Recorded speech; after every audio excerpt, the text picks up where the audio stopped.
Dimelo's Cinema Club. I'm Michaela. This is JP. I guess I'm a teleprompter too, because you looked at me during that whole intro. Yes, okay. Yes, you were. Today we are going to be reviewing Hoop Dreams with Jason, Dino, and Steve. So let's start with like initial thoughts, and then we'll get into questions and all of that. Y'all know the drill. All right. Well, I'll go first because it was definitely my first time watching it. I had always heard the title of it, but I guess I never realized how in depth it was because it was a 3-hour documentary. So I enjoyed it. It was I lived in Chicago for a long time, so it definitely took me back, even though this was filmed somewhere between 88 and 91, and it came out in 94. So yeah, I enjoyed the documentary. There was a lot of it that was just disturbing. How they were, like the whole school system in the United States is just messed up. But the documentary itself, I enjoyed it for seeing something in our culture that I didn't really know that much before. So it's like I learned something, but there was a lot that we should all be ashamed of how society and school works, and especially inner city schools and stuff like that. And probably the biggest thing was just the way they would drop like the blacks. It wasn't even like black people. It was just the blacks and stuff like that. I was like, whoa, that wasn't even that long ago, and it was already had that connotation to it. So there were a lot of things that really, freaking coaches just smoking a cigar pipe, or not a cigar pipe, a tobacco pipe, like in the office, in the basketball court and stuff like that. But I think it's a must. I think it's a documentary there that was definitely showcased a period in our time. There's a lot in it though that is very disturbing. So I'll save that for later, though. But that was my first impression. Definitely. Anyone else who just wants to jump up next, or should I just start asking? Des? I'll go ahead. So initial thought, I was like, wow, Michaela picked this documentary. Like, I can't believe this. Like, I could have, I could believe it from Jason, maybe from Dino, definitely from me. Maybe from JP, but from Michaela, out of all people, you know what I'm saying? So that was my initial thought on that. The second thing was like, oh my God, when I saw like the length of this, I wasn't like, oh my God, this is going to be like a long draw or anything. But I was just like, wow, if this is this long, this got to be really good. And I watched it with like an open mind and everything. And honestly, now I see why after, like when I did more research afterwards, why this particular documentary legit broke like the landscape of how documentaries are made. Because this is for this is the first time that they do a documentary that's prolonged in this way. And if you think about it, like a lot of documentaries that we see nowadays take elements from this documentary, like a Tiger King is an example, Making a Murderer. Like all these documentaries, literally the initial inspiration of it all comes from Hoop Dreams, because nothing before this was made in such a way that will follow the trajectory of people in that length of a time, in such a lengthy time, and to compress all these different, because there's so many social issues, into encapsulate all that into one art piece, I think is absolutely amazing. And I identified so much with this because there were definitely certain things that I didn't necessarily experience, but there were a lot of things, starting with the whole Hoop Dreams, because literally that was a constant thing. And I think up to this day is still a constant thing amongst people in like, you know, in low income neighborhoods and stuff like that. That is, they're trying to find a way out, and their life is constantly dictated into like, either you're gonna, if you go on the streets, you're gonna end up with like, you know, with in drugs or in jail or killed, unless you freaking get really good at playing basketball or become a really great rapper or something like that. And even I, at one point, I had those hoop dreams. I was like, oh yeah, I'm gonna make it to the NBA, until I realized, oh, like, and now, even now, seeing it on hindsight, like even more, I'm like, you have to be the top of the top of the top of the top to even like get a chance. You know what I'm saying? And it's crazy how people just bet it all into just one dream like this. And it's devastating and crushing to see also the other aspect of that. Like, for example, the brother, that he had those dreams and then he got laid off of a job, and it's really hard, man. Because like now I see, I'm like, man, I'm glad at least in this technology age, because back in that time, like there's really not many options, and it sucks if you don't get any opportunity whatsoever. And unfortunately, even up to this day, there's still people in America, a first world country, that still live day by day like this. Like they don't have enough opportunities and things like that, and they're just betting it all in like one dream, like the NBA or hitting the lotto or something like that. So I really appreciated this, and I'm not going to talk anymore because I can talk a lot. All right, Jason, JP. I'll let Jason go first. Okay. So I have seen this movie before. I grew up a hooper, and I saw this movie shortly after it came out on VHS. So I think I might have been like in junior high or maybe a freshman in high school or something like that. But I was around the age, maybe, I don't know, somewhere between 12 and 14. I saw this movie. And I didn't really know what I was getting myself into. Like I was hoping that I was hoping that when I initially saw the movie years and years ago, I was hoping that like this thing was like a blueprint on how to get to the NBA. Like I was hoping like, did they make it? Did they make it? And Oh no. the parts of the movie that really exhilarated me as a kid were all the basketball scenes. When I look at it now, I remember the whole movie actually. Like when I went back and watched it, like, oh, I didn't forget anything. But what I didn't notice were like the nuances of like how the documentarian people, they touch on the welfare system being jacked up. They talk about the crime in Chicago being jacked up. They talk about the school system being jacked up. They talk about like the impressions that the community and the basketball system itself has on the youngsters, like their impression of them and what their value is to certain programs.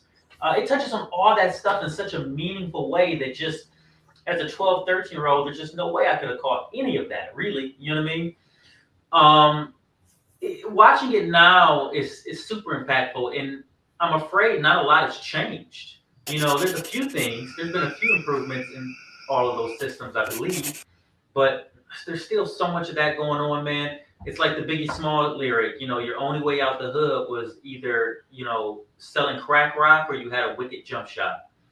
And, you know, this movie is like really indicative of that because you've got the drug dealers in it. And when Dino had said something when we were watching it about like, did you hear that? And it was a line about the drug dealers are giving us, you know, buying us clothes and shoes to help keep our career going. And I was like, oh yeah, I remember the first time I heard that line, and it's haunted me nearly on a monthly basis since I've seen that movie. I never forgot that line because, you know, it's a hard one to unpack, and maybe we can unpack it later. But like that's super, super poignant to like this whole documentary, I believe. So I will say this. Watching it as a kid, I didn't understand why the movie was so great because I'm like, man, it was. I had never seen anything that was such a bummer, you know. I had hoop dreams, and these guys were really good, and they didn't make it. And I was like, holy crap! Like, I'm either going to get a lot better or forget that I ever saw this thing, because it's weird. And also they had a lot of stuff going against them too. Like I didn't notice that the first time I seen it. It's like they're kids, and if you're good, you'll make it. But there's so many different variables, and the movie just kind of punches us in the face with those every chance it gets. Like for them to have made it, I mean, it would be like trying to dunk a basketball with a gorilla on your back. It was an uphill, steep process for them more than maybe the average kid. It's a rough thing, but I did enjoy it. I can understand why it will be in anybody's top 10 documentary list. There's a lot of lists that has it as the #1 documentary of all time. I still don't know exactly why that is. Steve made a really good point though, that it's perhaps because it changed the way documentaries are formatted, and we've never seen anything that takes place over like a 6-year span in a 3-hour compression, which is really fascinating to watch these young men grow up. But those are my initial thoughts. Yeah, JP. Well, I'm just glad that HBO Max had the Snyder cut of this film. I'm just kidding. No, like it's weird because the film itself is 3 hours, but you actually don't feel it. I was shocked. We had to pause the movie for a little bit, and we were on the halfway mark. And even then, I knew, wow, this is long. But I was like, damn, it also doesn't feel like an hour and 30 has already passed. But it was weird because, you probably noticed this a lot, where there was a lot of times where I hated the movie, but it wasn't because of the film itself, but just the subject matter. Because I took it very I took it very personally, because I was remembering of when I was in high school and thinking, oh, I have to be the best in theater, and I have to be the best in all this in order to even think about going to the West Coast to do what I want to do. And it's funny because even the school's trying to entice these kids, it's still going around now. I got a lot of letters, and I only toured one, but I was close to touring other schools for options. But they were really hungry. Oh, no. If you come to our school, oh, you'll be set. You'll be great. And it's crazy because I had to remind myself so many times in the film, these are kids. And that was the thing that really kind of freaked me out while watching the movie was you see them grow up, yes, but for the things that they have to go through as just adolescence is no child should have to go through what they did. And to think that the school or what they perceived was or what they were told, oh, you'll get better with this education, that also did not help at all. It was very it was straight up manipulative, and you see from you see it from both ends, whether how you would succeed by being in a higher education versus how you succeed in not the best education, but it was almost a hard watch because I had to remind myself these we're seeing the story and the progression of two boys, right, going into manhood, and even when they realize at the end it wasn't all for naught, but they grew up, and they grew different perspectives, and it's kind of sad because I kind of don't want to know what happened, because they're real people, they're real men, so I was I don't want to know. I was what did happen. Where are they now? It'd be an interesting film to see. It's oh, what happened to them now? But I kind of don't want to see that, Right? Because then it'd be a little too real for me. I was but it was hard. It was a hard watch only because of that. But yeah, it's a good film. It's a great film. My initial thoughts, this is my first time going in. I honestly did not expect it to be as intimate as it was. I think that this is a very good look into what American culture is, you know, like, or at least from like the prospects of like capitalism and how it really does affect the way that we see everything. You know, like these kids are being treated like commodities. They're a product. Like people are treating them like an investment. And to the point where it's just, you know, and like the fact that they have to buy into it because like it's their, like what other paths can they actually genuinely imagine for themselves? So I think that this is a very important film, especially when it shows how we perceive what dreams are and like what we decide success is and how we're willing to like go forth and get it. So, You know, I'd be interested to hear why you chose this documentary. It was actually, this is going to sound very naive. I really enjoyed watching Michael Jordan's Last Dance on Netflix, and like it was something that I was very interested in, and I started looking around to like see more about like this basketball culture that like I really just had such a huge blind spot for, and like this was one of the earliest ones I could find that was like a documentary that wasn't like that seemed to have like a very interesting plot line, and that's why I chose it. Cool. So it was just, I saw the one aspect of like what the best potential like thing could be, and then so it was a very it's a nice juxtaposition actually. So how that went out. So now that we have everyone's initial thoughts, I thought we should like focus on like talking about like the two boys, Arthur and I think it's William. William. Yeah, William. And how they really are very good foils for each other. Who do you think you identified with more? I would say that I identified more with Arthur because he seems like even more of the underdog. And so there's like more cause. I feel like there's more cause to root for him. Like William had, you know, the knee injuries and stuff like that. And, you know, he was sort of in an uncomfortable situation. But I feel like Arthur really wanted to go to that Catholic school. And, you know, he fought really hard to be there. And it just wasn't in the cards for him.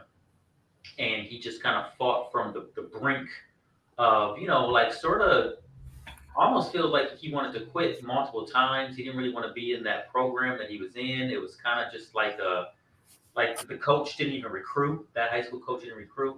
So he was just sort of there. And he ended up taking them all the way to like they won a city championship, and he ended up taking them. Semifinals. Of what? Oh, sorry. They got third. Oh, yeah. They won a city championship, and they went to the semifinals for the state. You know, and they did that as an unranked team with like no prospects on it.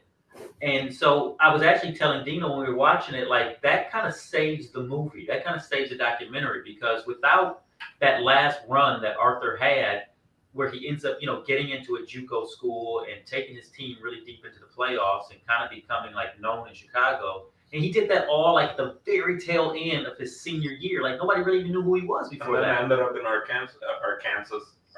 Yeah, then ended up playing college basketball in Arkansas. So it's like I identify with him because he was the underdog, and he kind of brought the whole thing full circle. Because it just honestly, it would have been a real depressing movie for me had Arthur not, you know, had the team not done that or whatever. So I identify with him. Okay. Man,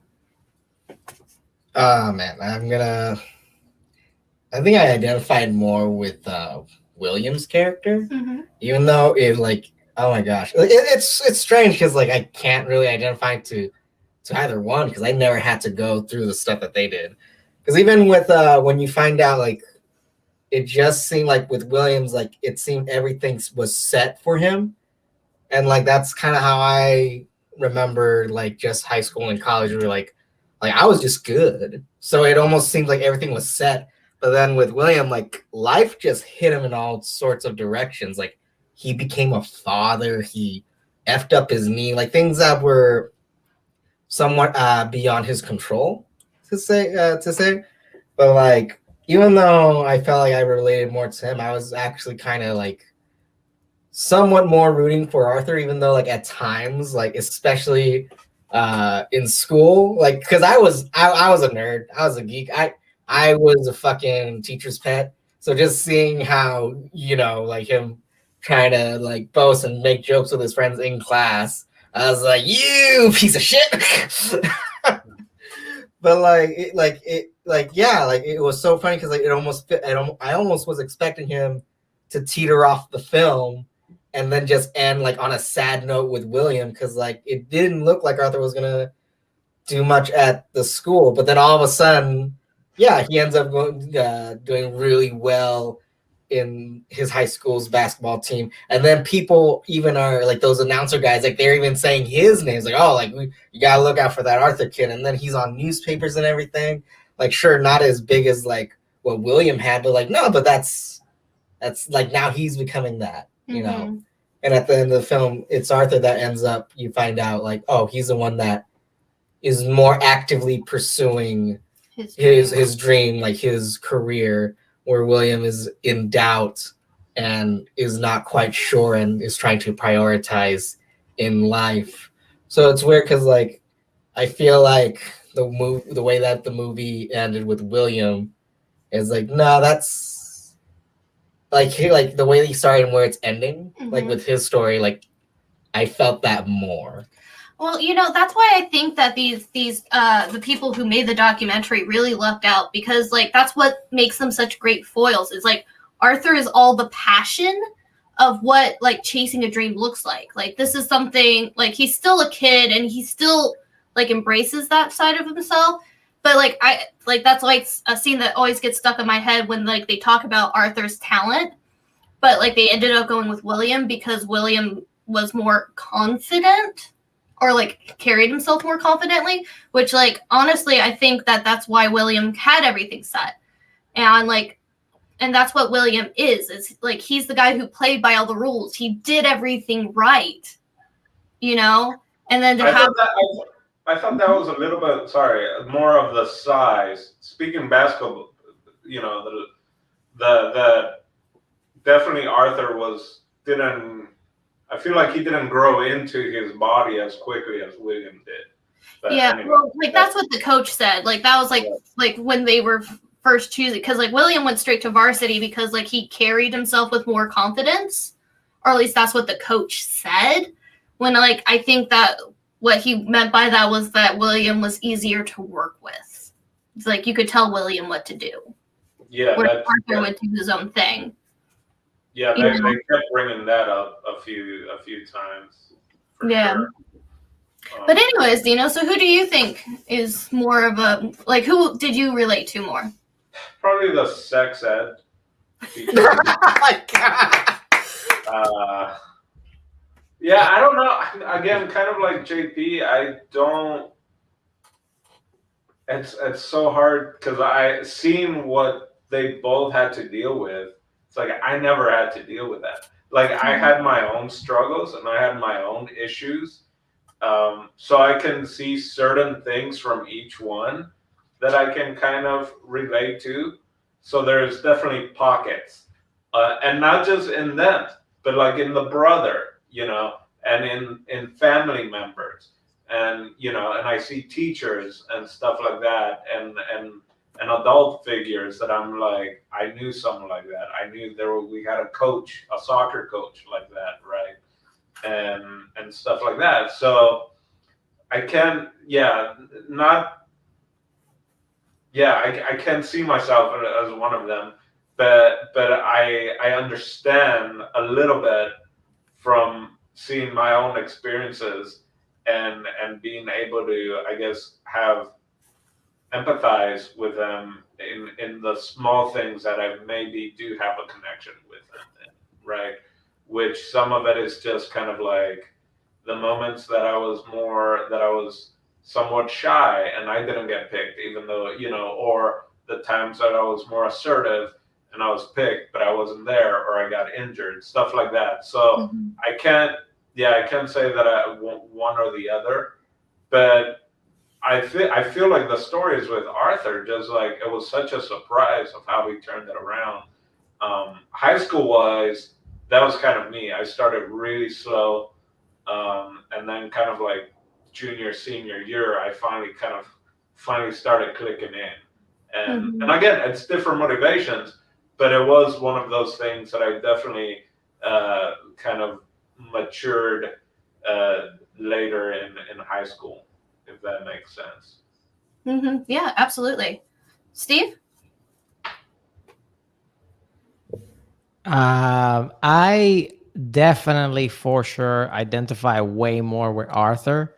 The only part I didn't necessarily identify with Arthur was when his dad came, played with him basketball, and then went to like buy some crack in the corner. That's the only part that wasn't part of my story. But everything else, from like the lights getting cut off to like the hoop dreams, to like kind of realizing that like you know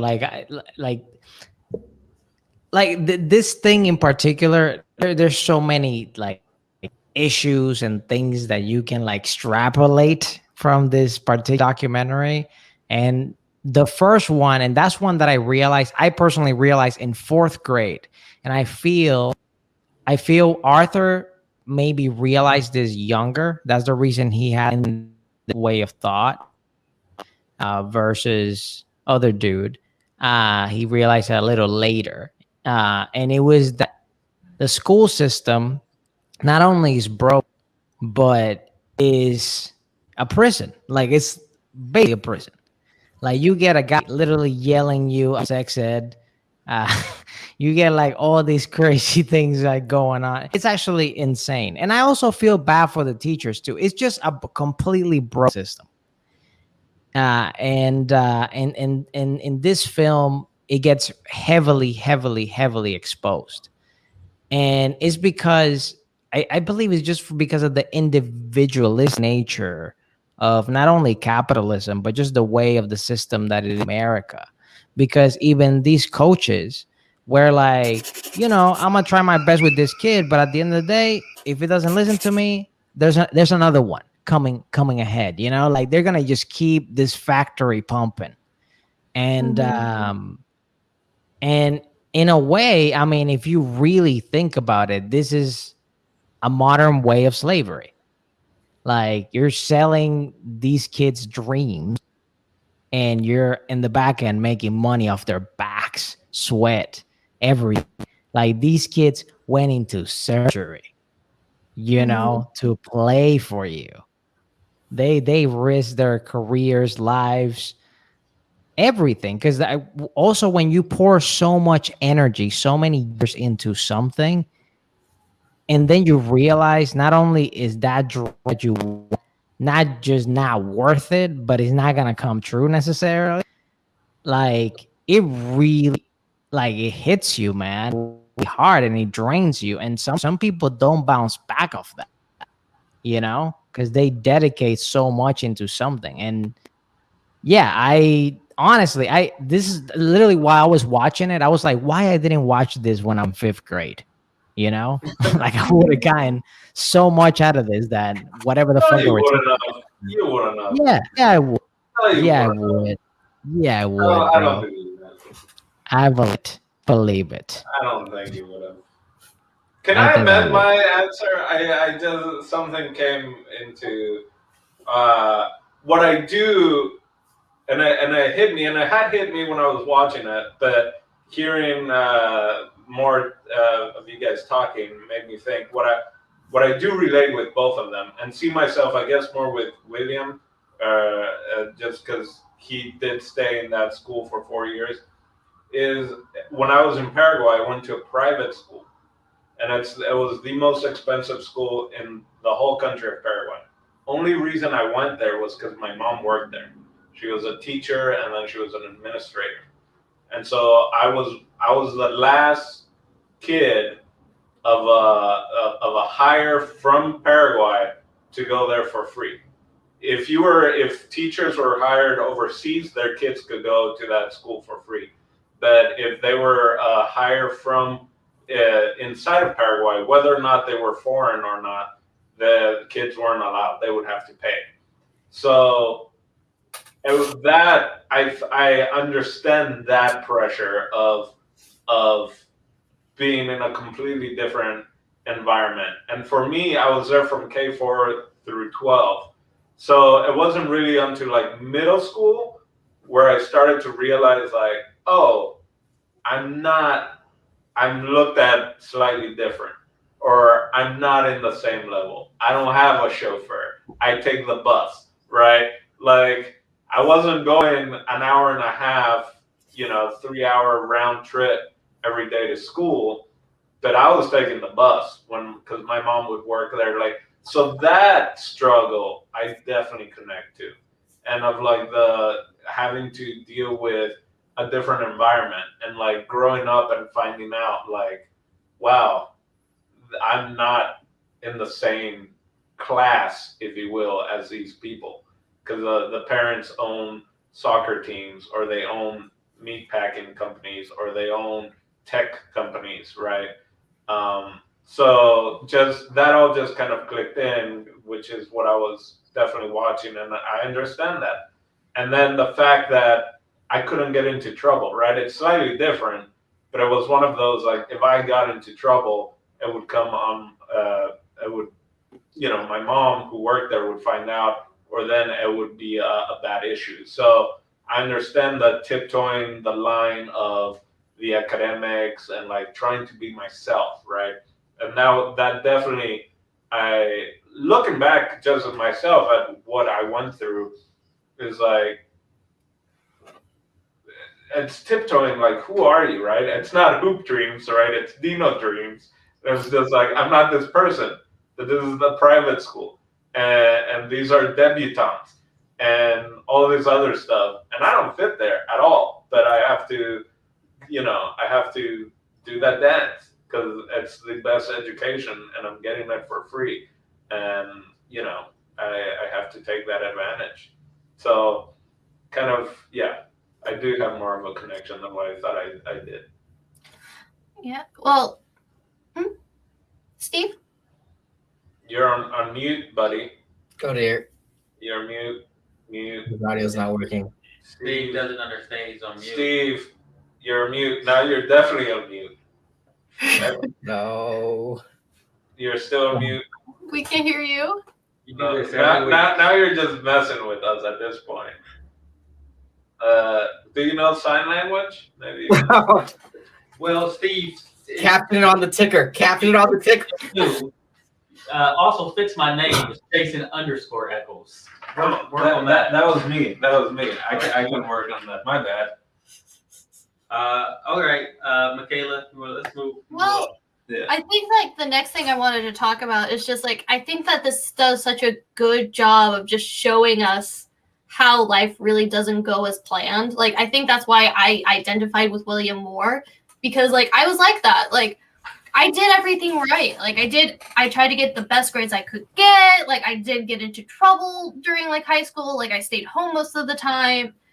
And, like I feel like that's like a big thing in like, especially in our school systems. Like, if you toe the line and if you do everything right and if you don't get into trouble and you get into a good college and like, you'll have a good life and you'll be like, that's something that they just sell so hard.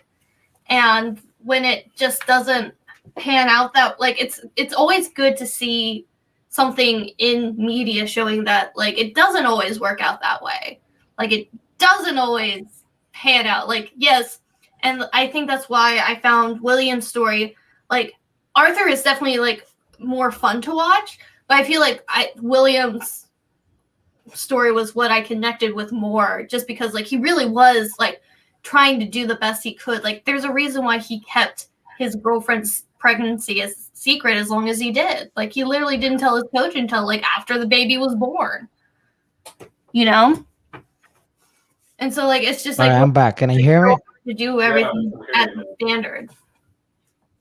What I wanted to add, my bad, I'm just making a coma here, was that when I really identified with Arthur was when he got mugged. Mm-hmm. because that all happened to me, and it's a very scary situation to happen to you, to be like robbed at gunpoint, especially for like a young teenager. And that was like the straw for him. He's like, I need to get out of here. That's the moment he was like set, you know, because there's nothing like that tiptoe of like someone's literally playing with your life. And the thing about it is that happened in a split second, but throughout literally his life, all these coaches or whatever, they were playing with his life. And in a way, I feel like the better coach for Arthur was, and we can debate about that too if you want, the black coach. Yeah. No, that's like an interesting thing to explore, because like the next thing I was gonna wanted us to talk about was like the clear exploitation and how it's very obvious that like both of these young men were like treated like investments, and like I think that's part of what makes Arthur's story very painful to watch, like especially at the beginning, is because like someone came to him and told him that he was good enough to be part of this. And like he did everything, like he got in, and his family was the one who ended up like paying so much, to the point where like he was risking his high school transcripts over like a promise that like they didn't fulfill on their end. I think Spike Lee had the best cameo. He did. I mentioned to Jason that Spike Lee probably kind of blurry, huh? Spike Lee probably had the best speech at that Nike Player All Stars or whatever they had for the kids. I feel like he was the most honest with the kids on like just really putting it out to them.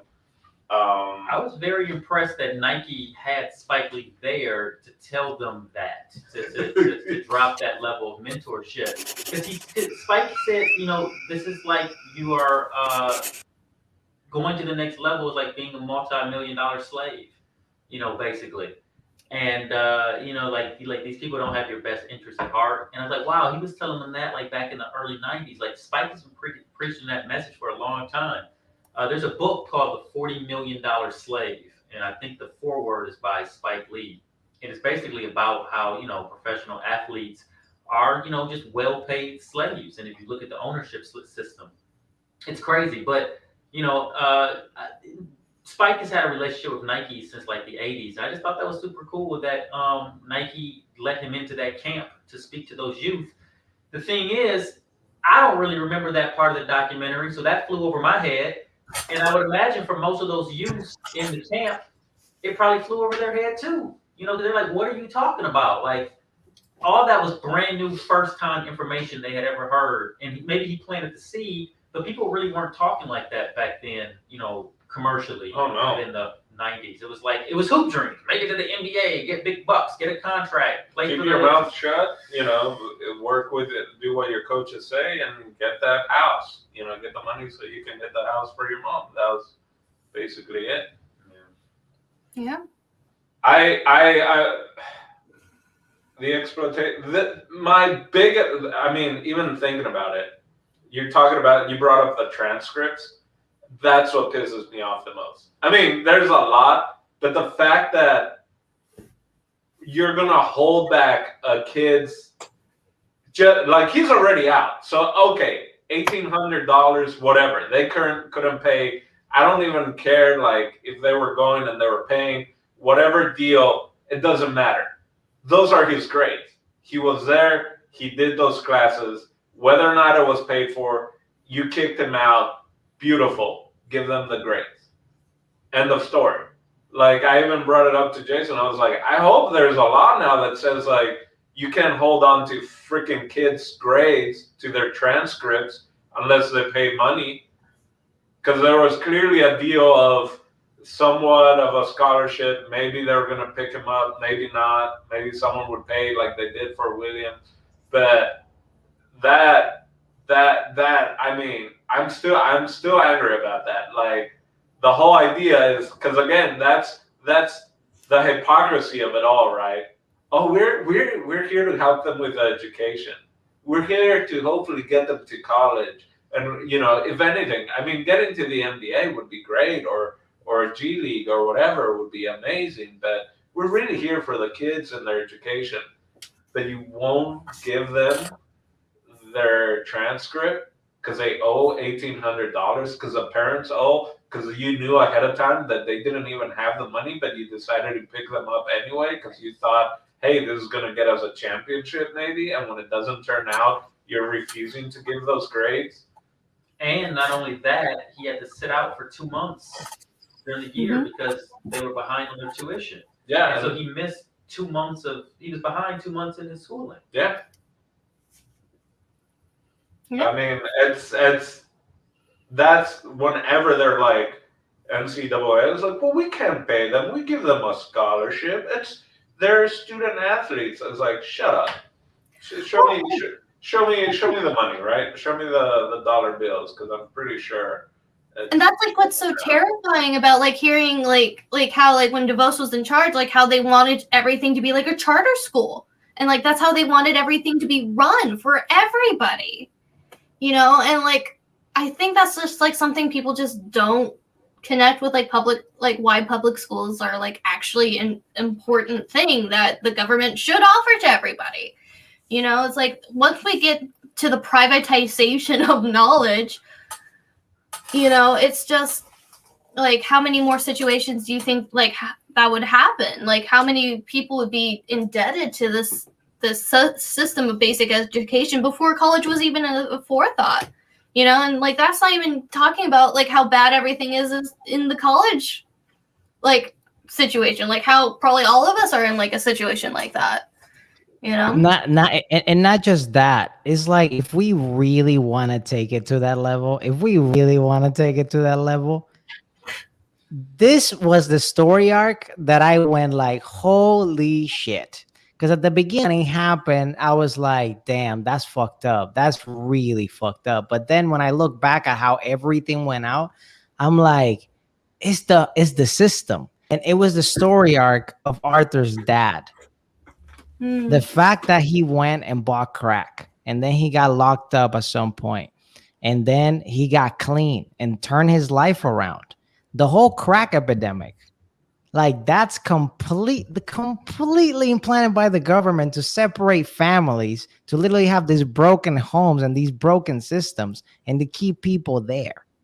And then when they go like, did you peep when the dad said, I would have been able to pay tuition had I not bought drugs?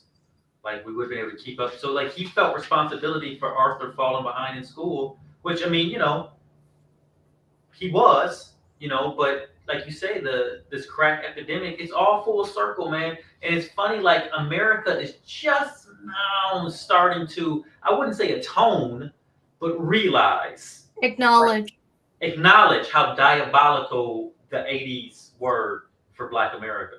Not only, but okay, so this is the other thing. It hasn't really changed. So when I lived in Chicago, there were a few Mike's stand-up comedy places in Southside that did shows. And we would go and you would have to sign in at like, you know, 5:30 or whatever the time was.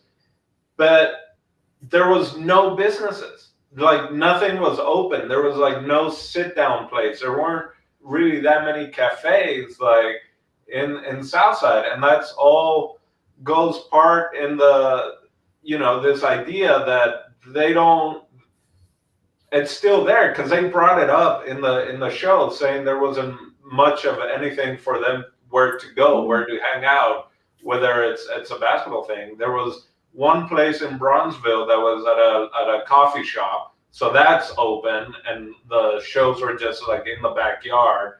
And then the other one, it's like you would sign up and then you wouldn't be able to open. And the only place, one of the only places was called Harold's Chicken, which I think they just opened in LA. And it became this like fried chicken place in Chicago and Southside, a franchise that became pretty big because no franchises, no like Taco Bell, none of them wanted to open in the Southside of Chicago. So it's like this constant just of like actual segregation of like not allowing certain businesses to go and open, you know, for whatever reason they wanted to say that it's not safe or it's not this. You're just from the get-go, you're just you know what, you can go to a basketball court, or you can go and do this, and that's about it. So I saw that when I was watching it. It's like the documentary was somewhere between 87 and 91 or 92, right? And it got released in 94. So clearly, because they also had the information of the college, you know, that they ended up going. So I was in Chicago in '09. Like, it hasn't changed, man. Like, there's still so many things set up in the cities that have been set up for, you know, years, since the downfall of Jim Crow, that still is able to separate certain, you know, economic stratus and racial inequalities, and it's still a thing. It's sad that it hasn't changed, and that's why Hoop Dreams is still a thing, right? Like, there's only a handful of things that can get you out of, you know, out of the hood or the ghetto or the el barrio or whatever you want to, whichever ethnicity you are, that you have to try and make your life better. Yeah. Yeah.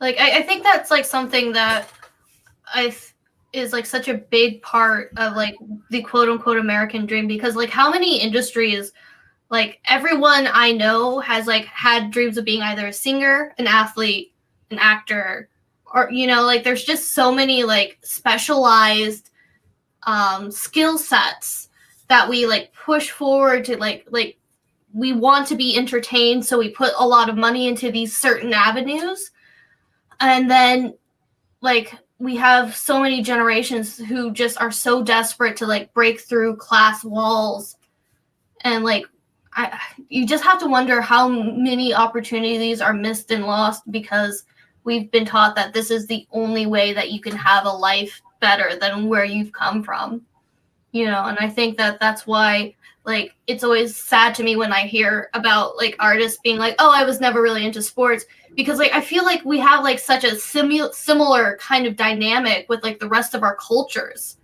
you know, like how basketball and football and all of that, like, yes, they get like a lot more money in like high schools and stuff, but like I feel like it's like the individuals involved in these different programs have like a very similar kind of plight, where it's like you have to be the best of the best in order to try to create a life for yourself. And it just, and I think that's what makes this film so poignant, you know. Well, I will argue this with you, Michaela. I think what you said feels spot on, but in reality, at least when it comes to like entertainment, you really don't have to be the best of the best to make a life for yourself. There's all types of schmoes and schmohawks and people out here just willy-nilly and around the earth, and they're making quite the living. And now people are like, kids aren't saying anymore like, oh, I want to be an actor or whatever. They're like, I want to be a YouTuber. Yeah, it's not even an actor anymore. It's like, I want to be a How many of those like that's where we're at now. have been made that like either get the millions and millions of followers or don't, you know, like they still have to come up with something. Like we can go around in circles about like what makes quality content, but like the thing of it is at the end of the day, like we have entire generations where we find something that we think that we can easily do, like a skill set that we either have a talent in or that we can pick up and just like do. And I feel like that's just something that's a very prevalent thing in American culture. Like I'm not trying to bring the quality of the art into this. I'm just saying that it's like something that is like very, like you talk to people like drawing, like arts and sports tend to be something like that. Just tends to be something that we do focus a lot of energy on compared to other practical science like fields. Yeah. Speaking of skills, have you heard of Skillshare? It's a place where you can go online and, come on, Steve, this is where we can plug that in, you know? Skillshare, if you're out there, it was going to be a perfect segue to work on your skills, but no money, no promoting you, Skillshare. Go on. But no, you're absolutely right, Jason. Like, I mean, anyone can pick up a camera and do something, but like, whether or not like those opportunities are like actually real opportunities or just like a quick payday are two very different things, I feel. Well, I moved to California to find gold. And when I got here, I was 150 years late. You should have hit the river, sonny. You should have got your pan. But you know what I'm saying? Like, there's always, I think the reason sports and entertainment gets the type of promotion that it does is because it's flashy. You know, we see lifestyles of the rich and famous and, you know, MTV Cribs and all these different, you know, things promoting like these beautiful gowns and dresses and suits and people with jewelry and money and houses and cars and all that stuff's very sexy, man. And we all want a part of it to some degree. You know, we all want that level and of that's security. what I'm saying is like I feel like these are like the industries that you see like the easiest of transference when it comes to like a caste system. Like there's very few industries where you can start literally start at the bottom and like create that kind of wealth. And I think that's what I'm trying to articulate. Yeah. Very poorly. No, I hear you. But yeah, no, like that's I totally agree. Because with, it's like what's the question? even now, for example, like another thing that's happening. This is more like in the women department. Like now, the women want to keep up with the Kardashians. You know what I'm saying? So, and that's a chase. You know, because some of them are chasing, the attraction of certain men that have like certain amount of money or whatever, or they want to look a certain way to gain a social status. So it becomes more of like a classist thing. Like, how can I go from here to like all the way to the top? What's the fastest way? How can I get my lotto ticket yet there? So I think that's encapsulates in a way what Michaela wants to say, that it could be applied to all these different fields that are so flashy, and that every generation goes different cycle, what that is, whether it's the TikTok, whatever it is. But there's something that's is flashed, it's marketed in our front of our eyes, and we jump at it because it's like we want to get where we at. We get that FOMO and we want to jump there. We want to go from level 1 to 30 instead But of. you know, a lot of it has to do with the caste system, like Michaela said, because they're not promoting that you can have just as much wealth and, you know, comfort and security being a dentist. Chris Rock has a joke about, like, he goes, I live in a neighborhood where Mary J. Blige is my next door neighbor, my across the street neighbor is like Shaquille O'Neal, and then my other neighbor is a fucking dentist. He goes, you know, I'm a pretty good comedian. I write pretty good jokes. You know, I'm up there. He goes, I live across the street from the best basketball player ever and the best singer ever and a fucking dentist.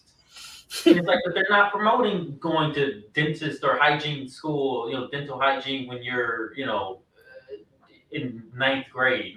I've never heard anybody in my life in high school say, when I grow up, I want to be a dentist. I've never heard it. A dentist? I've never heard it. I feel like I had a cousin. I feel like pretty early on. Dentist? Yeah, pretty early on. She was just like on dentist track, but you know, she was. Yeah.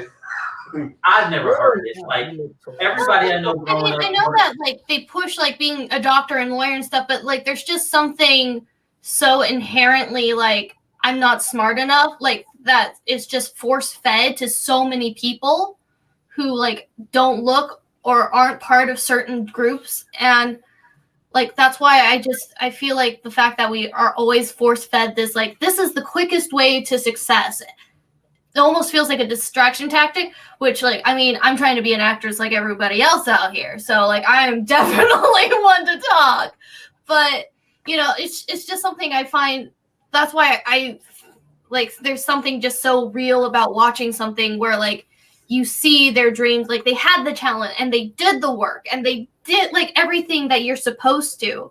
And like one ends up being like, no, like this isn't a way to live. This isn't a lifestyle. Like I can't have a life after, like I want a life. And like the other one's like, no, like this is what I'm going for in my own way.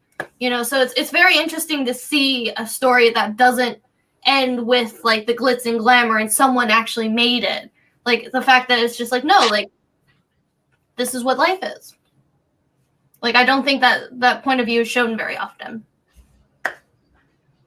Yeah, I think that is one of the stronger points of view at the end of this film, because what ends up happening is William says, you know, I don't really care if I make it to the NBA anymore. Like, he felt like he had fulfilled his potential the best he could given his circumstances. I believe, you know, that's the vibe that I got when he was speaking. So he was kind of over it. And I remember as a kid watching that, and I was like, man, you just going to give up on your dream like that? Like, I would never give up on my dream like that. Like, I'm going to keep fighting, you know. But like now as an adult, I get it. It's like, you know, I got a kid, I got, you know, a wife or a girlfriend or whatever she was at that point. Like, I have a family that I got to look out for. I'm just hoping to get this degree and move on. And he was content though. So watching it now, I was pretty happy for him, because I'm like, you know what? He found a way to be content beyond basketball. It didn't mean that much anymore, because it would have never meant that much for him, I don't think. You know, I think ultimately he was like, this is a time and place, and now it's time for the next time and place. And I didn't peep that as a kid. I was too immature to see that. Yeah, definitely. Can the other one, when we're talking about like dentists and all that, how heartwarming was the mom who got her RN? Yeah. I almost cried. Oh, I love that scene so much. That was such an amazing scene. Yeah, Like, pretty much single mom, 3 kids. I think, you know, that Shannon was Shannon was also living with him, right? Someone moved in with him. I believe it was Shannon. So it's just like the most, like, she just killed it, man, you know. And then even her reaction, you know, and she's just like, I just want to be an RN, and she's crying, and she's like, people always said like I would never amount to anything and stuff like that. She's like, man, she did it. She fucking kept through it all. Yeah, that was cool. I don't think I appreciated that at all as a kid. You know? Oh no, you're like, I was back. come on out of here, out of here, basketball. Let's get back on the court. Yeah, no. I think that's like the next thing I wanted to discuss is like, how hard do you think it was as like an editor to go through like 4 years of footage of these two individuals and try to like encapsulate this? You know, how could you imagine that task? I mean, You know, whoever narrated it didn't seem like, enthusiastic. it felt like it was mini DV, but I don't think that was a thing yet. So what the heck did they shoot this thing on? Like, were they lugging cameras around Chicago for 6 years? Like, I don't know. But yeah, it was, oh man, the challenge to edit this thing together and get the right basketball clips, and, you know, I'm sure hundreds of hours went into editing this thing. Well, it's also clearly, how often do you have a camera in front of the kids, right? That's the other thing. It's not like now, right, that it's digital. It was like, yeah, we'll be there for a month or whatever for a school. And I was thinking like that they brought in the brother. I think once he had to leave, was it St. John? Is that the school? Once Arthur had to leave that school. It's almost like they brought in his brother, because I don't know if the filmmakers was like, oh, well, Art might crash and burn, but here's an interesting story of his brother. Let's start. It was William's brother who was like the hovering. Oh, sorry. Was it William's brother? It was William's brother. Oh, but maybe that's why I thought maybe they brought in William's brother, just because it's like, we might be losing Arthur. So here's another story that can be kind of a like, you might be this in a few years, or you might surpass this, right? So I feel like there were a few moments in the documentary where it's almost like they weren't getting the footage they wanted, and they were like, here's another avenue we can kind of follow. But maybe that's just me, that how I thought they were. No, I believe it, because there was even a point where the film brings up, but then immediately drops. They refer to him as William's brother-in-law, which I'm going to assume was his girlfriend's like sibling, where he actually had connections to the doctor who happened to be working with the NBA and stuff like that. And we actually see his reaction towards one of his last games where both he and Curtis are like, wow, like they shouldn't have put him out there then. Like if he was hurt, they shouldn't have put him out there then. But they only brought him up a few times. So I'm kind of on the same boat, like where it did feel like they were focusing on other people because it almost seemed like Arthur was gone. Like the third way through the movie, like we were focusing so much on William, and then all of a sudden senior year, like, oh, he's back. And seemingly much more in a happier place than William, you know, like he hasn't given up yet, and William's just like, well, life's tough, bro. Well, you know, I think the documentarians had to do that because the more exciting footage was in the Nike camp. And once he goes to that Nike camp, if you guys paid attention, I mean, there was a cameo by Spike Lee, but Jalen Rose was there, Chris Webber was there, Juwan Howard was there, like all Travis Best's name was on the card. So all these guys that he went to high school with all made it to the NBA. There was tons of them in that room. And then you had all these college basketball coaches like Bobby Knight and Coach K. You know, they were all the PJ Carlissimo was there. Like there was. You know, you're basically speaking Chinese to them. No, they know. But I mean, ultimately, what I'm saying is there's a lot of NBA talent. Very good point. Room.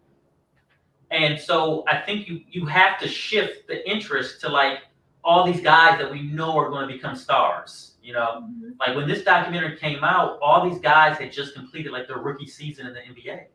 Yeah, 94. Yeah, 94, 95, right? So it's like these guys, it's like, whoa, you guys were in a class with dudes who were elite level.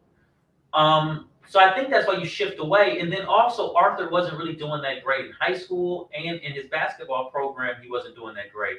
So I think you just sort of shift the attention as a documentarian. But shout out to the documentarian because he followed through. He's like, I'm going to stick with these kids for 5 to 6 years. And that's what's sad, that the schools didn't. Yeah. Imagine if Arthur, right, if it's like, you know what, maybe we should have more scholarship programs. That, you know, if we really want to go in the inner cities or whatever, if we really think that talent is there, like maybe we should make it more available so that, hey, he's also just a freshman, right? He even said that he didn't play Isaiah Thomas as a freshman. So why are you kicking out this kid after his first year? But did you notice William, the scholarship didn't apply to William either because that friend of the program had to come in and pay his tuition. Right. But it's just like, so. But like, why didn't they do that for Anthony? Well, because there was, I guess, maybe there was only so many friends of the program who were willing to take on so many students. But remember her and her husband end up saying, like, we take on one student a year or something like that. And they end up paying the tuition for William. They chose William of, you know, all the candidates or whatever. Yeah, and they did say for the full 4 year, you know, like. Well, I do want to point out that William at that point, he made varsity as a freshman. That's right. So he seemed more valuable to them. But that's what I'm saying. 100% what it was. Like that's what I was implying was like I feel like so much of why this panned out the way it did was because like they saw William less as like a threat, like less of a showboat. Like he'd be easier to manage. Right. Well, they all were pinning him as the next Isaiah Thomas. But I feel like they would say that about anyone who was good at basketball in that school. Right, but that's what I'm saying. Like, if you're looking for the next Isaiah Thomas, you said you didn't play him the freshman year because the coach said I made that decision to not play Isaiah Thomas. So why wouldn't you give Arthur like a chance of like 1 or 2 years to like see if you can mold him, right? Because Arthur said, and I think his dad said too, because he was an undersized guard. You know, he was smaller than the rest of the guys, and they just. Right. No. I understand that, but that's what I'm saying. It's like you work with these kids. Like you show up at 14 years old. I understand, but I'm just saying, like. But I know what you're saying. Yeah, like it's like you and because you were talking about the filmmakers. It's like no, there's something here. We'll stick with them. We'll get something out of them. We'll get a story. We'll get their. It's more important to see how they traverse through life because that's what it is. It's a study and bonds to them. It's a study of what, you know, But it's just like these schools, you know, you can just pick someone out. John Leguizamo was talking about, he used to do this whole bit. There was an exchange program where it was basically like they would get like inner city kids and they would take them to like some rich whatever, like for, I don't know, a week or in the, I forget what it was, a program. And he's like, I didn't know I was poor until I did this, you know, like exchange program. And I ended up going, you know, and so it's this idea of like, yeah, you take these kids, you promise them this and that, and the minute that they show that they're not it, you just throw them out. And then he goes with a non-ranked team and they make it to the semifinals. Like, come on. Like, that's where you gotta like realize, like, you gotta put more effort. They're kids.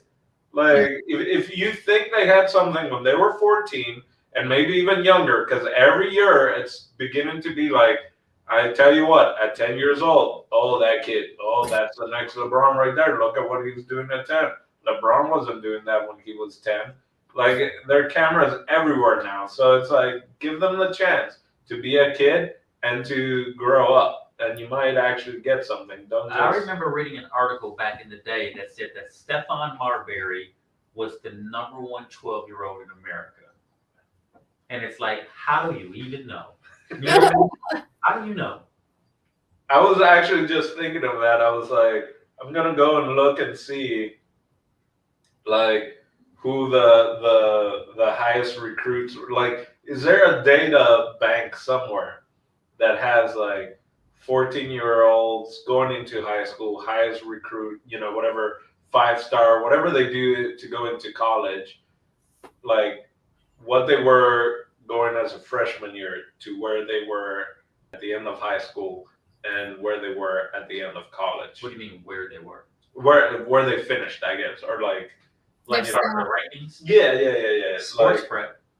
Is that, yeah, I guess. I was just thinking of that because it is very much so like, yeah, let's look and see how many people end up being Michael Jordan or end up being LeBron James, right? Or just two. Yeah. Just two that we know about. Or Kobe, right?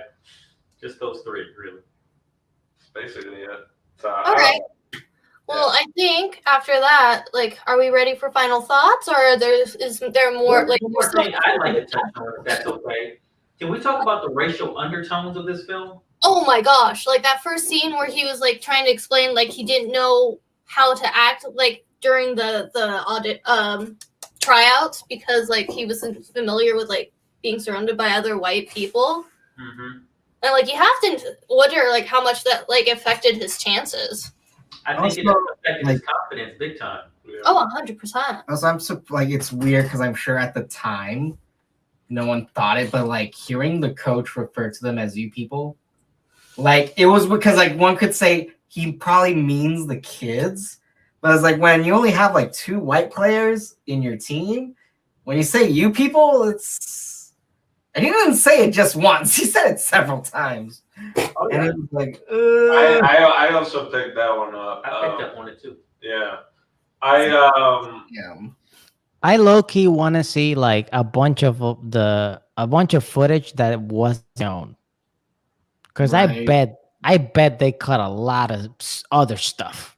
I feel like the version of this movie I watched was longer than this one. I feel like the version that I watched on VHS was like maybe 3.5, 3:45 or something. I feel like I saw the extended cut initially.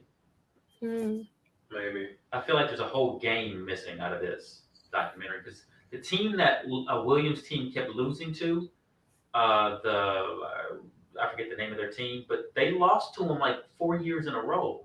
And I think in the documentary they only showed them losing 2 or 3 times. At least that's the way I remember it. What about the scene where he's going to college and the counselor says to him, he says, it wasn't even a counselor. What was it? It was just a teacher. Well, the teacher or assistant coach, maybe. No, it was just a random teacher. He said, "What about the blacks on campus?" He goes, "What?" He goes, "The leaders. What about the who are the leader of the blacks?" And he was like, "Huh?" He goes, "You know what I mean? Like the like the students that are black on campus. Like, have you spoke to them? And he goes, like, to me, it's like that was crazy. It was, what are you, the leader of the blacks on campus? Who? What do you mean, sir? But he know what he meant, and he was doing his best not to sound like an ignorant racist, in which he obviously was. But it didn't age well. I don't, that one, I didn't notice it as a kid when he said all that stuff, but like now when you see it, you're like, oh my God. If anything, you probably thought as a kid, oh, I guess there's like a class of like black student leaders in college. Like every race has their own leader. Like, where's the Mexican leader at ASU? I need to catch up with that guy. What did Dino say when we were watching it? He was like, yeah, where's your king? Who's Yeah. the king of the black? Did you meet him yet? and that teacher is probably the one going Wakanda forever, to everyone, now. But These are the people that we put in charge of our kids. yeah. This is who's teaching our children. Those people. Those guys. You see, there were moments, and again, this is us seeing it now, but certain moments like that, it's like I would have liked them to like investigate a little further, right? Or when he talks about like I hadn't met any white people until I went to that school, basically, right? Mm-hmm. That I like. Those are some moments that, and maybe it's because I'm like where we are now in society, and maybe just with my upbringing and what I'm interested in. I would have liked to have them delve a little bit more into that, right? I'm glad the filmmakers had enough foresight to include that in the movie. Right. So that we can have this conversation 20 years later. Or even the scout, right? The scout disappears.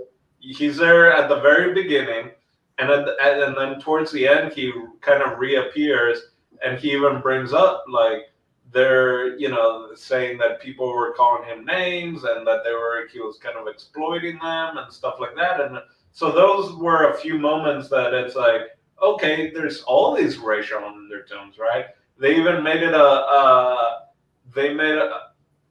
conscious effort to play the whole Oreo bit before like the song and stuff like that, of like explaining basically, if you don't know, this is what an Oreo means, right? Like, so there were moments in the film where things like that were just skimmed, and I would have liked to have seen a little bit more of that, of just like, let's try and look more into the whole race in America, if you will, right?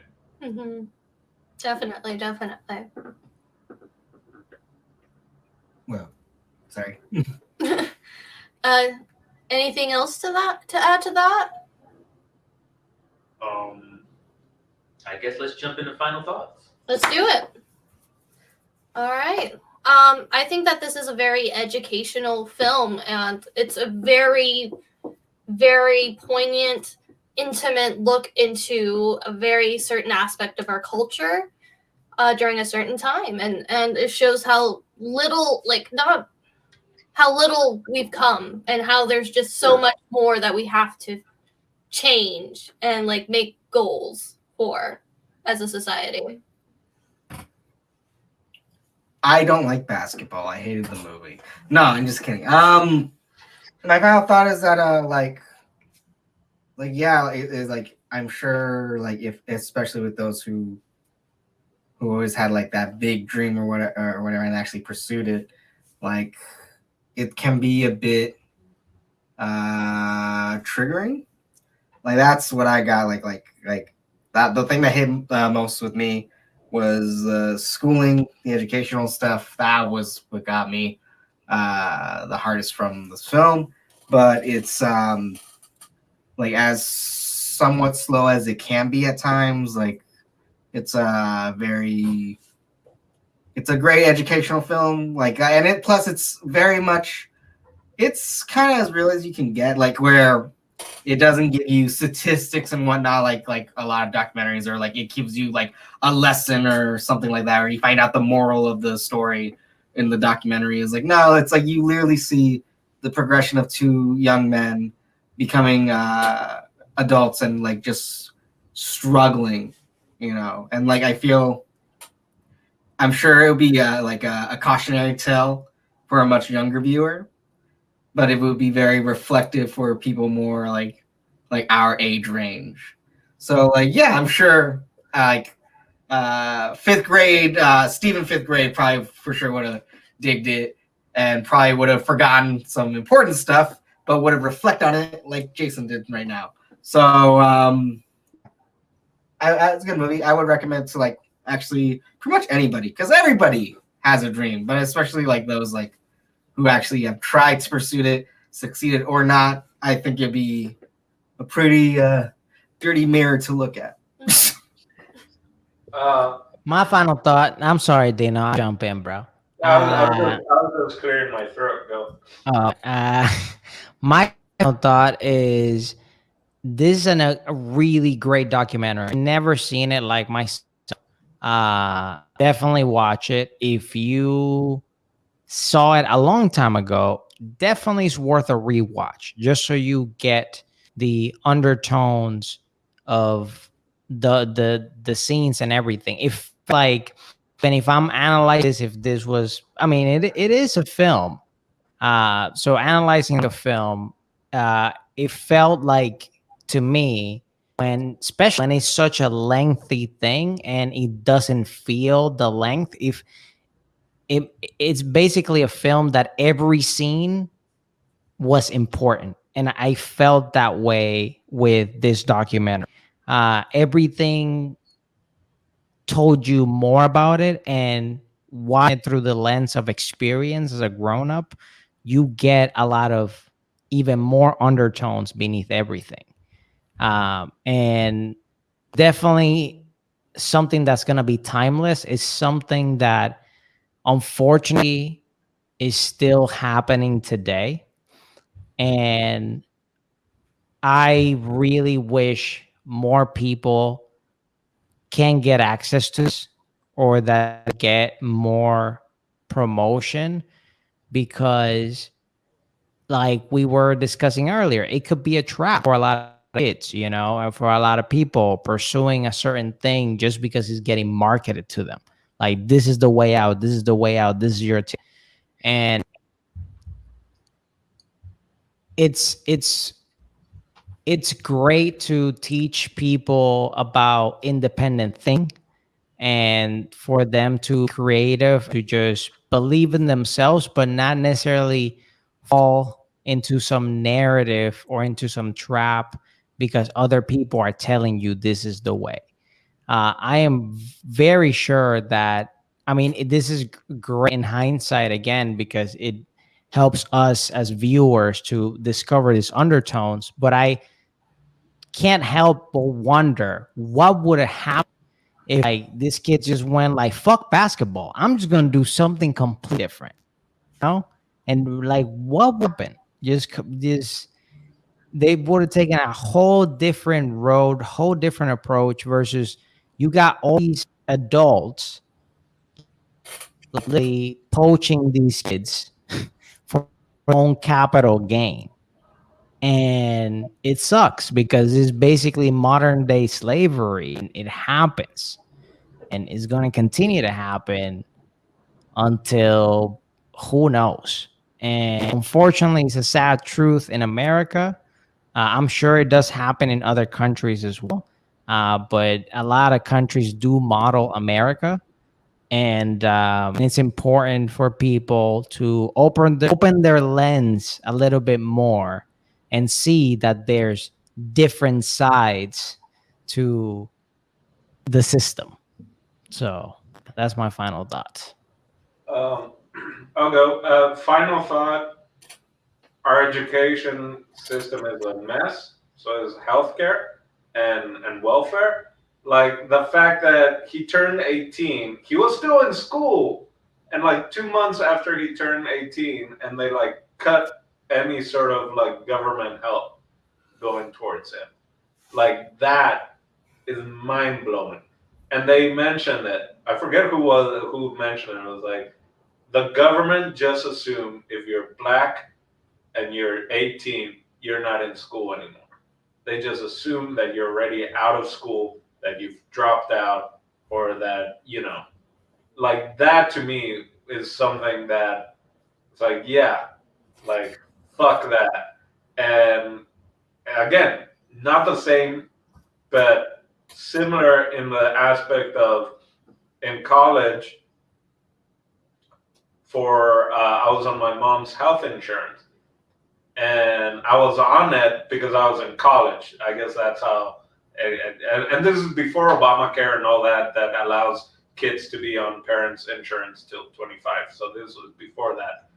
And for my final semester, I had done summer school and did like 18 hours one semester and stuff like that. So my very last semester, I only needed like 10 credits or something, you know, like not a full load, but it was an actual full semester because it was my final semester to graduate. And I was in 4 years, not like 5 or whatever that a lot of, you know, liberal arts people tend to take. And the insurance was going to drop me because they're like, you're not taking enough classes. So they're like forcing people to like sign up and pay more money just to be able to get the insurance. And then, again, not the same, but midnight of the day that I graduated, bumped out of the insurance. It just, again, shows how the country is able to like where the priorities are and how money moves everything. And these kids that it's like, they need way more help than I do, right? For sure. I'm just going to point that out. I've had a lot of help from my parents and all that. But the small things that, again, I can kind of see and I can understand and just look at that and be like, how can, like, this kid, he's 18, he still has at least a full semester to go. Like, sometimes maybe a year, you know, like, he's still in school, like, help him out. Like, it's in my final thought. Watch the documentary. I think it's something, again, if you've seen it, watch it again. And it's sad because not much has changed. And I feel like if we were to watch this, the sad thing, in 5 or 10 years we will watch this, I think not much has changed, will have changed either. That's what worries me. Yeah. The biggest thing is just the smoking indoors and the coach smoking. I feel like that's the only thing that has changed. Everything else is the same. Because styles come back, right? The haircut and the denim and all that. and the case slide and all the different beats and stuff like that. Those are all back in, you know, there was no mumbo rap back then, though. That's about it. Oh my God. All right. Final. Yeah, that's it. Sorry, I went on a tangent. Like, I just want to put out there, my most important thing is education. Anything, education first, then health, then jobs. Because if you know, that's where I'm at. I'm gonna stop. Someone else go. I'm so angry. It's like someone else. It's a great documentary. It's this like a little glass ball that you shake it. It's like the inner city of Chicago. And a snow globe, and you can see what was going on in that time period. So I would recommend this documentary to just about anyone. It is really quite a brilliant snapshot of America in the late 80s, early 90s, but really America and inner city culture, even still today, to a lot of degrees, you know.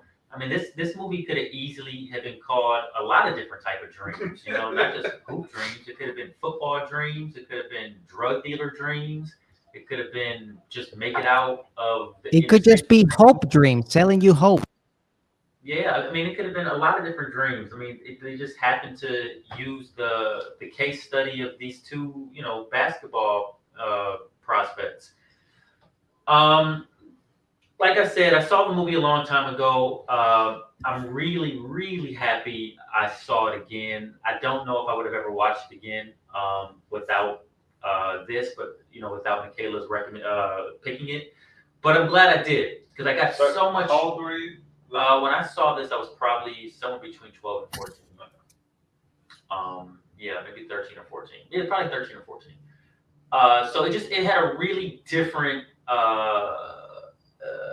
meaning for me this time around, because I'm looking at it as a complete adult now, I'm looking at it as someone who could potentially have kids. I'm looking at it from a political standpoint. I'm looking at it from a social and economic standpoint. And like, this movie is really a case study on a lot of things we have to fix in this country. I mean, there's just this system. I mean, and if this past year has revealed anything, we know that this system is broken. It is broken bad, and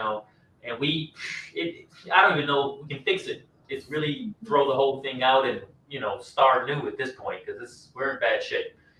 I think I would recommend this movie to just about anyone. I think, there's lots of people who may not like it, but there's one of those movies that plants a seed in you, and hopefully that seed will grow. Because I felt like it did that for me 20 some odd years ago when I saw it. And even like a racist, rural America dude, could watch this and might find some identifying things in it, maybe. Yeah, I think that's all I really have to say about the movie, but I would definitely recommend it to people to go back and explore it. And if you've already seen it, I would agree. Go back and re-explore it. There's something new about this movie, which is a testament to how, how good the filmmakers were when they made it. Oh, they went through, yeah. All right. Well, I want to say something. We're not over yet. Hey, you say you're retired, so just no well, just this particular documentary movie, sometimes when they give you a slice of life, real life, like things don't necessarily happen. But here at the Oye Dimelo Cinema Club, we always have a happy ending. So we have a very special message just for the Cinema Club. Let's listen in. Y'all just saw Will. That's Will Gates. That's Will Gates right there. He was dunking at 14. I wanted to do that. At Burger King, Whopper he stole from me in Mr. G. 1987. Mr. G. I want that Whopper burger back. That thing cost me $4. Hey, it was a 2-for-2 special. He had $50 for the whole weekend. I went over to his house, hung out with him. We spent all his. Well, I ate all his money up. All the money. I ate all his money up, and then I left and took the bus back to the West Side. And I ain't seen him since. He ain't seen me since. Today, the first time I seen him, man, in 40 years. Hey. Who Dreams celebrating 30 years, y'all. 30. I know it's been 21 since it's been in the movie, but it's been 30 for us. 30 for us. 30 years, that's real talk. Yeah. Still keeping the dream alive, working the dream. Listen, CYD, control your destiny. And passing the dream on. What's your favorite moment from Hoop Dreams? What's your favorite? Actually, my favorite moment was, man. Come on now. There's so many. I think it was on the court. I don't know. The oopsie-doo around Proviso East when they thought he was like, he's just a regular freshman.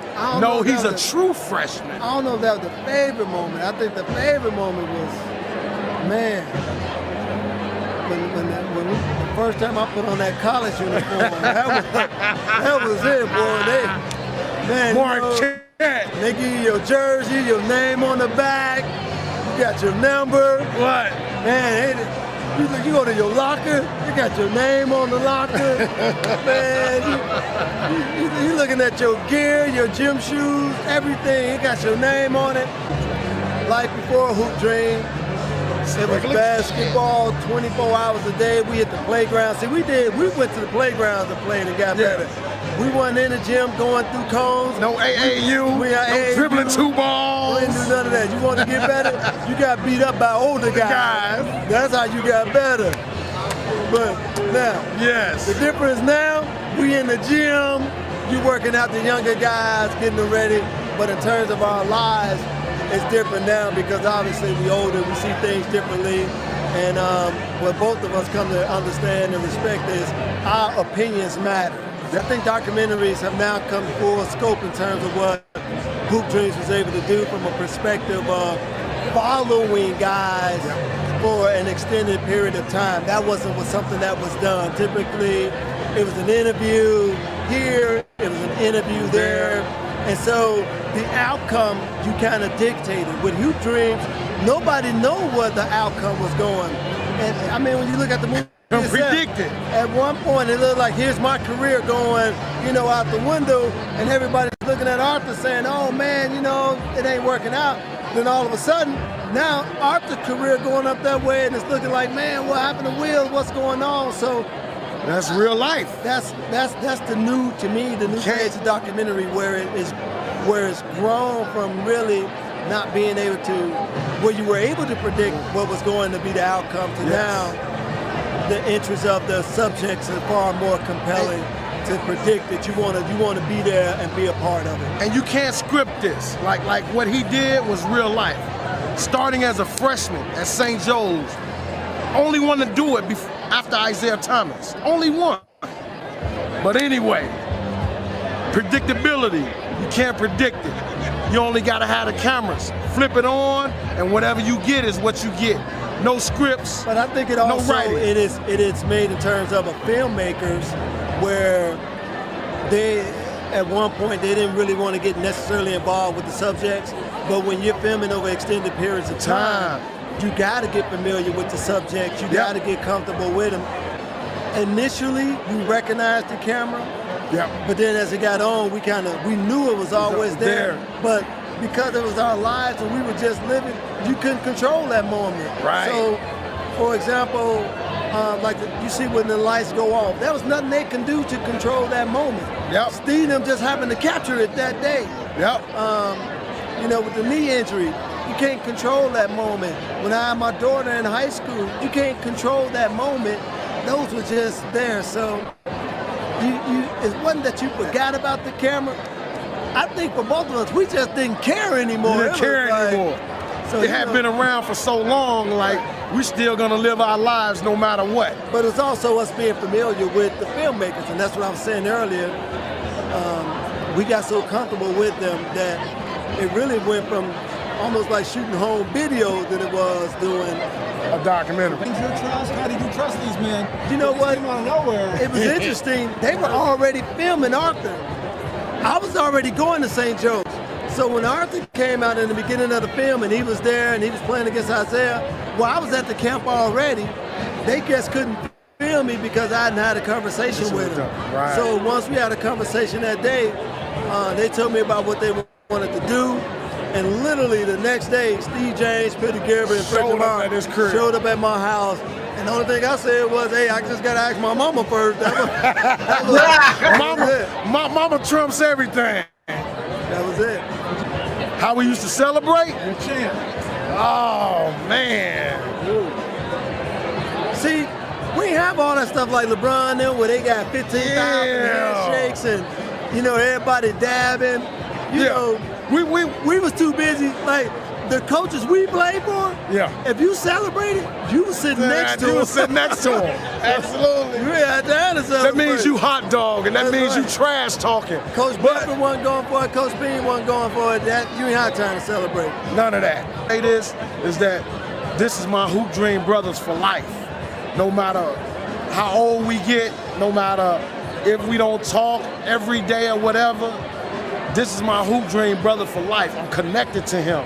Always. I think for me, what the movie has done and the greater impact is, though Arthur and I, there can be times I may not speak to Arthur 5 or 6 months, but when we do talk, we pick up right where we left off.